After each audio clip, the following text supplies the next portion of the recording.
క్రీస్తునందు ప్రియమైన వారలారా, యుద్ధం గెలవడానికి యెహోషువ ఎంచుకునే మార్గాలు అనే అంశాన్ని యెహోషువ గ్రంథం 5వ అధ్యాయం 13వ వచనం నుండి 15వ వచనం వరకు ఉన్న లేఖన భాగం ఆధారంగా మీతో ఈరోజు నేను మాట్లాడబోతూ ఉన్నాను. యుద్ధం గెలవడానికి యెహోషువ ఎంచుకునే మార్గాలలో మొట్టమొదటి మార్గం ఆకాశము వైపు కన్నులెత్తడమే. తన జీవితంలో ఏ పోరాటం ఎదురైనా ఆకాశము తట్టు కన్నులెత్తడం యెహోషువ ఎంచుకున్న ఒక చక్కని మార్గం. బహుశా తన గురువు మోషే దగ్గర ఈ విషయాన్ని ఈయన వంట పట్టించుకొని ఉంటాడు. ఆ మాటకొస్తే పాత నిబంధనలోని చాలామంది భక్తులు వారి ముందున్న పోరాటాలలో గెలవడానికి ఈ గొప్ప మార్గాన్నే ఎంచుకునేవారు. ఈ మార్గం ద్వారానే గెలిచేవారు. కీర్తనల గ్రంథం 123వ కీర్తన 1-2 వచనాలలో రాయబడిన మాటలు కూడా ఇదే విషయాన్ని మనకు స్పష్టం చేస్తున్నాయి. ఆకాశమందు ఆసీనుడైన వాడా, నీ తట్టు నా కన్నులెత్తుచున్నాను. దాసుల కన్నులు తమ యజమాని చేతి తట్టును, దాసీ కన్నులు తన యజమానురాలి చేతి తట్టును చూచున్నట్లు మన కన్నులు ఆయన తట్టు చూచుచున్నవి అని ఇక్కడ స్పష్టం చేస్తూ ఉండడాన్ని మనం చూస్తూ ఉన్నాం. ప్రియులారా, మందసాన్ని ముందు పెట్టుకుని యోర్దాను ప్రవాహాన్నైతే దాటుకుని యువతలకు ఇశ్రాయేలీలు రాగలిగారు, కానీ అప్పటికి వారి డెస్టినేషన్ని ఇంకా వారు రీచ్ అవ్వలేదు. ఇంకా చేయాల్సింది చాలానే ఉంది. ముఖ్యంగా దేహదారుఢ్యం విషయంలోనూ, సైనిక సంపత్తి, ఆయుధాలు విషయంలోనూ వీరికంటే ఎన్నో రెట్లు బలవంతులైన కనానీయులపై ఇప్పుడు వారు యుద్ధం చేయవలసి ఉంది. ఇదంతా ముందుండి నడిపించవలసిన యెహోషువ కన్నులెత్తి ఆకాశం వైపు చూస్తున్నాడు. ఏం చేయాలి దేవా? ఎలా చేయాలి దేవా? ఏ వ్యూహంతో వెళ్ళమంటారు దేవా? నా దగ్గరున్న సైనిక శక్తి ఏపాటిది దేవా అంటూ ప్రశ్నలు సంధిస్తున్నట్లుగా, సహాయం కొరకు అర్థిస్తున్నట్లుగా తదేకంగా కన్నులెత్తి చూస్తున్నారు.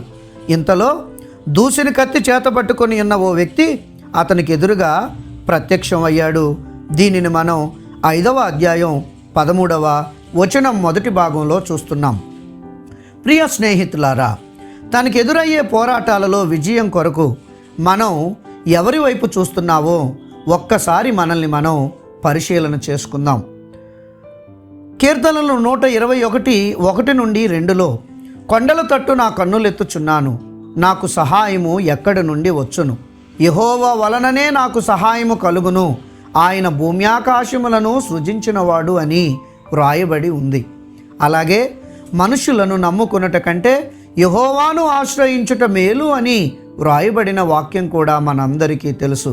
కనుక ఈరోజు మనం, దేవా, నా జీవితంలో నాకు ఎదురయ్యే అన్ని పోరాటాల్లో నేను గెలవడానికి, నీ తట్టే కన్నులెత్తడానికి నేను తీర్మానించుకుంటున్నాను ప్రభువా అంటూ దేవుని ఎదుట మనం గొప్ప నిర్ణయాన్ని తీసుకుందాం. దావీదు కీర్తన 25:15లో నా కనుదృష్టి ఎల్లప్పుడూ యెహోవా వైపునకే తిరిగి ఉన్నది, ఆయన నా పాదములను వలలో నుండి విడిపించును అని వ్రాయబడి ఉంది. ఆకాశం వైపు కన్నులెత్తడం పిరికితనం కాదు. అది దేవుని ఉనికిని గుర్తించడం, దేవుని శక్తిని మనం గౌరవించడం. అంతేకాదు, మన స్థితిని మనం దేవుని సన్నిధిలో ఒప్పుకోవడం. మనం కూడా మన ముందు ఉన్న యుద్ధాలలో గెలవడానికి యెహోషువ ఎంచుకున్న ఆకాశము వైపు కన్నులెత్తడం అనే ఈ మార్గాన్ని అనుసరించడానికి తీర్మానం చేసుకుందాం. అలాగే యుద్ధం గెలవడానికి యెహోషువ ఎంచుకునే రెండవ మార్గం ఏంటో తెలుసా? తనను దర్శించిన వారిని పరిశీలించి గుర్తించడం.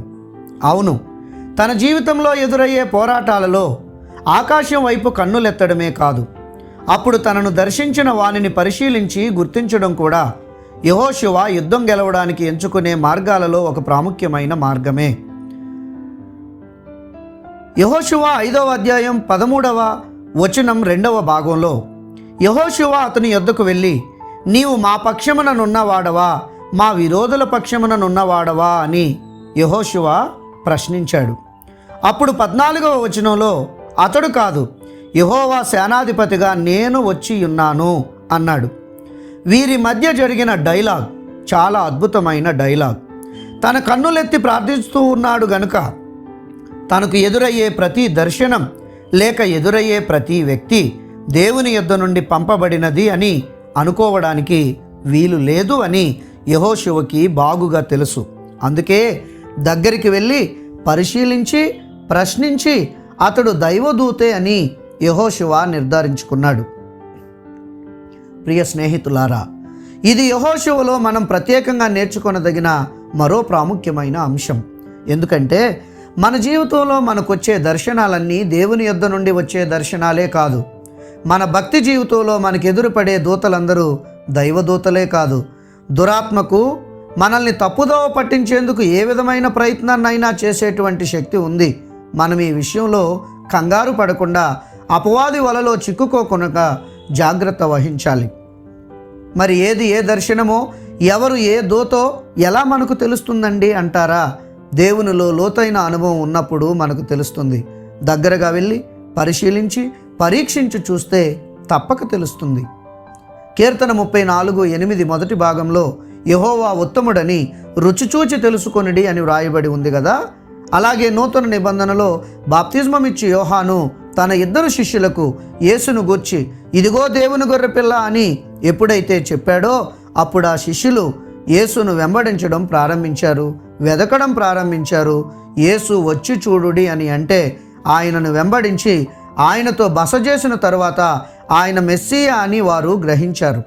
ఇదంతా యోహాను 1వ అధ్యాయం 35 నుండి 42వ వచనం వరకు మనము చూస్తాము.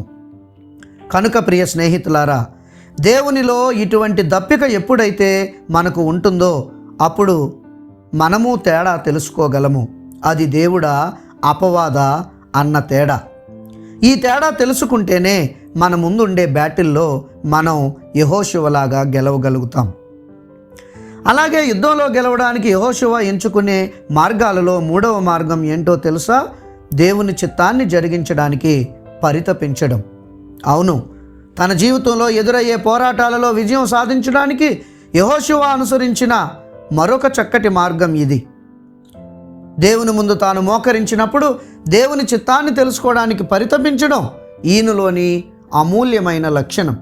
చూడండి, జాషువా 5:14లో అతడు కాదు, యెహోవా సేనాధిపతిగా నేను దిగి వచ్చి ఉన్నాను అనెను. యెహోషువ నేలమట్టుకు సాగిలపడి నమస్కారం చేసి నా ఏలినవాడు తన దాసునికి సెలవిచ్చినదేమని అడిగెను అని రాయబడి ఉంది. యేసుక్రీస్తు ప్రభువులోనూ ఇదే వైఖరి మనం చూస్తాం. ఆయన శిష్యులకు నేర్పిన ప్రార్థనలో పరలోకమందు నీ చిత్తము నెరవేరుచున్నలాగున భూమి యందును నెరవేరునుగాక అని చెప్పడాన్ని మనం చూస్తాం. గెత్సెమనే ప్రార్థనలో తండ్రి నీ చిత్తమే సిద్ధించునుగాక అని చెప్పడం కూడా మనం చూస్తాం. ప్రియ స్నేహితులారా, మనం ఎప్పుడూ కూడా ఒక లిస్టు పెట్టుకుని దేవుని ముందు మోకరించి నువ్వేం చేస్తావో నాకు తెలియదు, ఇవన్నీ జరగాలి అంతే అన్నట్లుగా ప్రార్థిస్తాం. కానీ దేవా, నేను నీ దాసుడను, నేను నీ దాసురాలను, మీరేం సెలవిస్తారో అదే నాకు శిరోధార్యము అని మనం ఎప్పుడూ అనము. కానీ దేవుని దగ్గర ఎప్పుడూ కూడా మనం అనుకున్నదే జరగాలి అనే మొండి పట్టు మనం పట్టకూడదు. సంసోను అలాగే మండు పట్టు పట్టాడు. చివరికి అతనికి మిగిలినది శిరోముండనం మరియు అవమానమే. కనుక స్నేహితులారా, జీవితంలో ఎన్నో పోరాటాలు ఉంటాయి. ఎప్పుడైతే మనం యెహోషువలా కన్నులు పైకెత్తుతామో దేవుడు క్రిందికి దిగి వస్తాడు.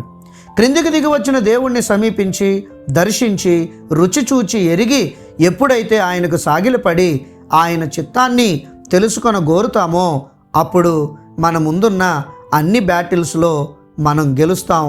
మనం జీవితాలలో విజేతలుగా నిలుస్తాం. దేవుడి మాటలు దీవించునుగాక. Amen, amen, amen. సర్వకృపానిధియగు మా గొప్ప దేవా, మీరు మాకు అనుగ్రహించిన ఈ సందేశమును బట్టి కృతజ్ఞతలు. మా ముందు ఎదురయ్యే సవాళ్లలో యుద్ధాలలో గెలవడానికి యెహోషువ పందాను మేము అనుసరించగలిగే కృపనివ్వండి. మా సంఘాన్ని మీరు దీవించండి. సంఘ బిడ్డలు ఎవరైనా వారి గృహాల దగ్గర, వారి వీధుల దగ్గర ఇప్పుడున్న ఈ ఫ్లడ్ వల్ల ఇబ్బంది పడుతూ ఉంటే ప్రతి ఒక్కరికి మీరు సహాయం చేసి నడిపించండి. ఎవరికి ఏది అవసరమో దానిని మీరే ప్రొవైడ్ చేయండి. దయగల మా తండ్రి, మా విజయవాడ పట్టణంలో ఈ పరిస్థితుల వలన నలిగిపోతూ ఉన్నవారిని దయచేసి మీరే ఆదుకోండి. అన్నార్థులకు ఆహారాన్ని అందించే మార్గాన్ని దేవా మీరే అందరికీ తెలియచేయండి. కృపగల మా తండ్రి, మరి ఏవైనా కార్యాలయాలకు విధులకు హాజరయ్యే పరిస్థితులుంటే అట్లా వెళ్ళి వచ్చే మా సంఘ బిడ్డలను కూడా మీరే సంరక్షించి కాపాడండి. యేసు నామమున వేడుకొనుచున్నాము తండ్రి, ఆమెన్. మన ప్రభు అయిన యేసుక్రీస్తు కృప, తండ్రి అయిన దేవుని ప్రేమ, పరిశుద్ధాత్మ యొక్క నిత్య అన్యోన్య సహవాసం ప్రభు బిడ్డలమైన మనకెల్లరకు సదాకాలము తోడయుండునుగాక. ఆమెన్.